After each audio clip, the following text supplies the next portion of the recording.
Deputy CM Pawan Kalyan పై ప్రకాష్ రాజ్ చేసిన వ్యాఖ్యలకు Janasena party గట్టి కౌంటర్ ఇచ్చింది. ఈ మేరకు ఓ వీడియోను విడుదల చేసిన జనసేన ప్రకాష్ రాజ్ పరువు తీసింది.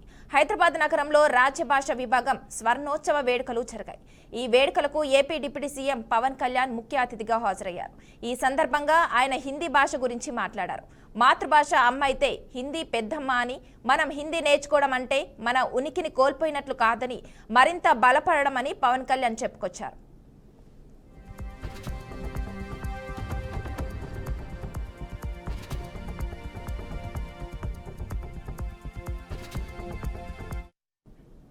దానిపై సినీ నటుడు ప్రకాష్ రాజ్ ఎక్స్ వేదికగా స్పందిస్తూ ఈ రేంజ్ కి అమ్ముకోవడమా చిచి అంటూ పవన్ మాట్లాడిన వీడియోను ట్వీట్ చేశాడు. దీనిపై స్పందించిన జనసేన స్పందించింది. ఇక అమ్ముడు పోవడం అంటే ఇది ప్రకాష్ రాజ్ అంటూ ఓ వీడియోను ట్యాగ్ చేసింది. మాతృభాషను కాపాడుకుంటూ ఇతర భాషలను నేర్చుకోవడం, గౌరవించడం అమ్ముడు పోవడం కాదు. ఇతర భాషలు నేర్చుకోవడమే తప్పంటే ప్రకాష్ రాజ్ తెలుగు, తమిళ, హిందీ, మలయాళం భాషల్లో సినిమాలు చేయగలడా? ఈ రోజు ఇలా అమ్ముడుపోయి మాట్లాడగలడా అంటూ జనసేన ప్రశ్నించింది.